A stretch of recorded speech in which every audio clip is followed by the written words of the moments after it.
안녕하십니까. 2020 미래인재 육성 프로젝트에 지원하게 된 임동입니다. 먼저 한의학의 다양한 분야의 연구를 지원해 주시고 이렇게 결과를 발표할 기회를 주셔서 감사합니다. 5분의 짧은 시간이지만 흥미있게 봐주시면 감사하겠습니다.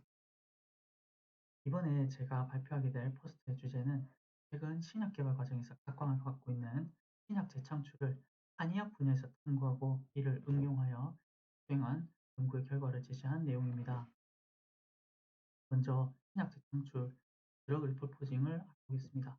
신약 재창출은 완전히 새로운 후보 물질에서 신약을 개발하는 고전적인 신약 개발 과정과 다른 기존에 사용되는 약물을 더 연구해서 새로운 저극증을 찾거나 여러 원인으로 인해서 개발 과정에서 실패한 약물을 새로운 저극증으로 다시 개발하는 것 등을 포함하는 개발 전략입니다. 구체적으로는 약물의 효과를 재탐색하거나 약물의 생화적 타겟을 바꾸거나 치료 적응증을 바꾸는 방식이 있습니다. 특징적으로는 과거 약물 연구 결과로 인해서 얻어진 데이터를 이용할 수 있다는 것과 그리고 과거 개발 과정에서 효과와 안전성 프로파일을 참고할 수 있다는 것이 있습니다. 먼저 고전 방식의 신약 개발 과정은 전임상 실험에서부터 3상 연구 결과가 끝나 시판 허가를 받기까지 10년 정도나 걸리는 매우 길고 어렵고 실패 위험성이 있는 과정인 반면에 신약 재창출 방식은 기존의 임상 시험의 연구 자료를 상당 부분 이용할 수 있어 개발 과정과 비용이 매우 절감되는 장점이 있습니다. 이번 코로나 사태와 같이 시간이 촉박한 경우에 많은 연구자들이 이에 주목한 이유도 이와 같은 장점 때문입니다. 이미 신약 재창출은 여러 가지 응용 사례가 있습니다. 협심증 치료약으로 개발되었다가 엉뚱한 효과가 주목받아서 빅히트를 친 비아그라가 그 좋은 예입니다. 또한 최근에 코로나19 치료제로 개발이 진행 중이었던 하이드록시퀴논도 원래는 말라리아 치료제였습니다. 이에 신약 재창출은 여러 제약회사에 신약 개발 파이프라인을 공급하기 위해 필수적인 전략이 됩니다. 그렇다면 한약 분야에서의 신약 재창출은 어떨까요? 필요성을 먼저 보면 신약 재창출은 협약보다는 적응증이 뚜렷하게 구분되어서 처방되는 한약 제제 개발 분야에서 개발이 가속화될수록 더욱 필요성이 부각될 것으로 판단됩니다. 그리고 특징으로는 한약의 특징인 멀티 컴포넌트 투 멀티 타겟에 따른 다방면의 효과와 높은 성공 가능성, 또한 한약의 고유한 장기간의 지속된 임상 데이터가 있다는 점이 있습니다. 어, 단점으로는 한약재의 품질 관리의 어려움이라든지 신약 재창출로 개발 결과물이 전문의약품으로 개발된다는 점 등이 있겠습니다.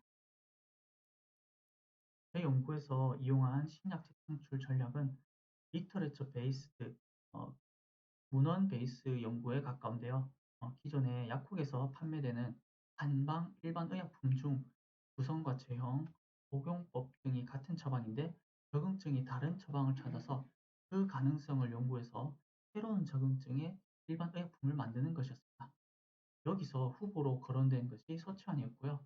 기존의 소화불량의 소화기 계통 약을 고지혈증, 당뇨, 더 나아가서 대사증후군에 적용 가능한 처방으로 응용하려고 했습니다. 체환을 재료로 정하고 인비트로 인비보 실험을 해서 실제로 효과가 있는지를 확인했습니다.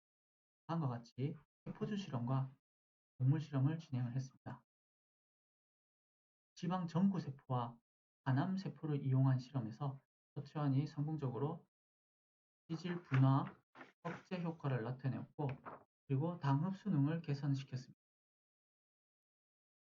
고지 방식의 동물 모델에서 서체환은 고지혈증, 당뇨 마커를 성공적으로 억제하였고요. 조직 분석 결과 간과 지방 조직에서 확연한 차이를 나타낸 것을 확인할 수 있습니다. 서체환 처리를 하였을 때 질환 유도 그룹의 지방간 관련 대사 유전자의 발현 양상이 어, 정상 그룹과 크게 비슷해진 것을 확인해 볼 수 있었습니다. 넓은 시야에서 결과를 확인해 보면 서체환은 에너지 대사를 촉발하는 AMPK와 하위 시그널의 조절을 통해서 당 대사능 개선과 지질 대사 개선 효과를 나타낸다고 할 수 있습니다. 결론입니다. 신약 재창출은 대체의학 분야에서도 신약 개발에 이용 가능한 전략으로 생각되며 이를 통해서 척추화는 소화기에 대한 적응증뿐 아니라 고지혈증 그리고 당뇨병에 대한 치료 효과도 기대할 수 있다는 것을 확인했습니다.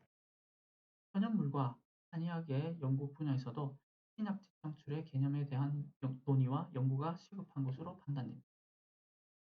이 연구의 한계점으로는 연구 결과가 현재 전임상 결과에 제한되었다는 점, 그리고 다른 양약과의 효과 비교가 되지 않았다는 점, 그리고 지표 물질의 연구가 여전히 진행 중에 있으며 쉽지 않다는 점 등을 들 수가 있겠습니다.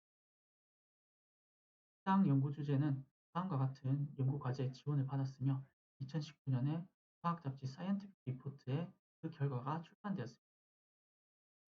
레퍼런스입니다. 끝까지 경청해 주셔서 정말 감사합니다.